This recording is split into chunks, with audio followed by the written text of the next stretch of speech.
Ôn đòn na hai.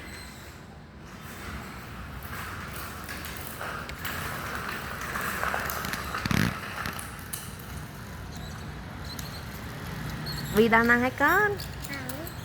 Đàn năng hai. Mày ôn mau pin à? Ấy cái nào?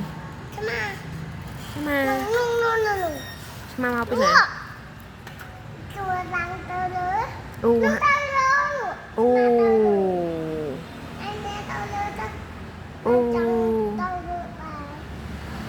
Tao lựa bạt.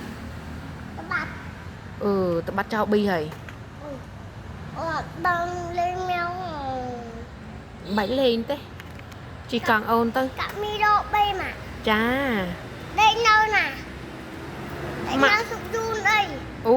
Chà, cả mê rộng tập bật để sụp run ha.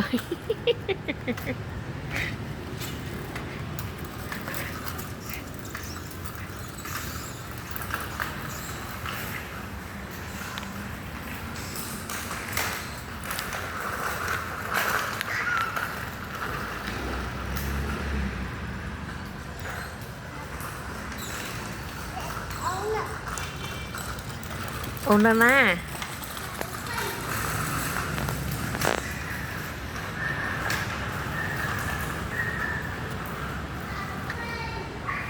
Ôn tơ pính.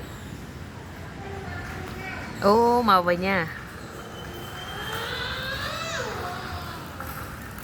Đó tìa. Ôn màu pina con. Ôi màu pi pính. Tay cho mày pina con. Hả? Kìa na con Tư. Bao được đấy không? Rồi. Bên này dạy con Tư.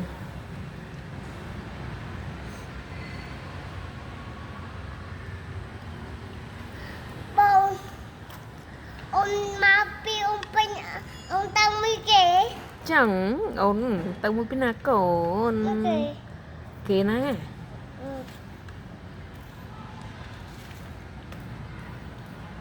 Cái tao chào hỏi. Cái tao chào hỏi.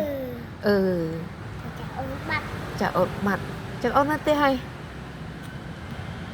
Ôn nó tê mùi mạ.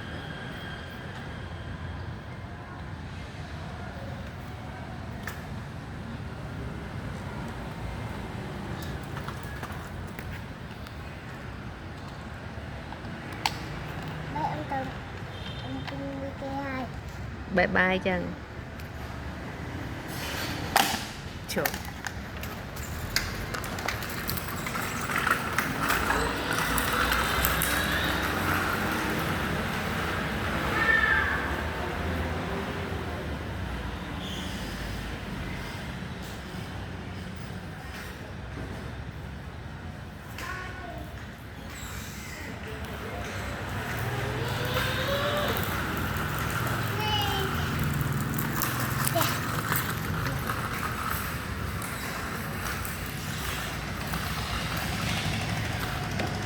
Màu vậy con?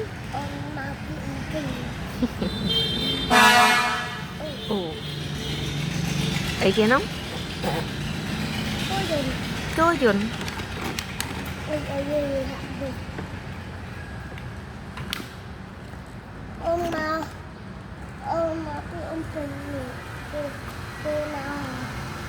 Hạt đây con? Con chỉ có hạt đây.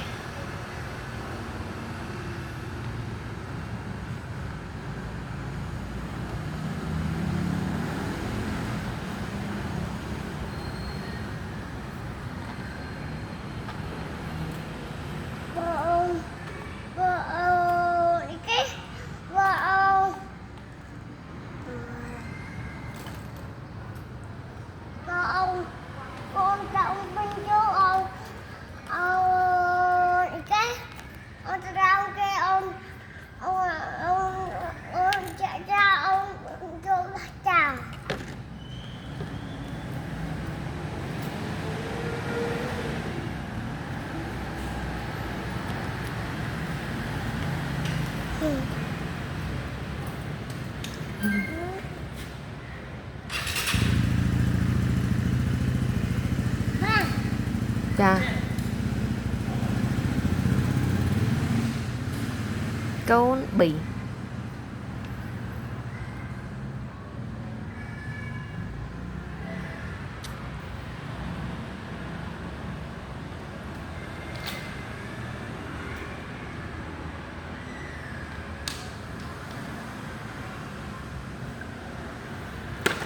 Ý da.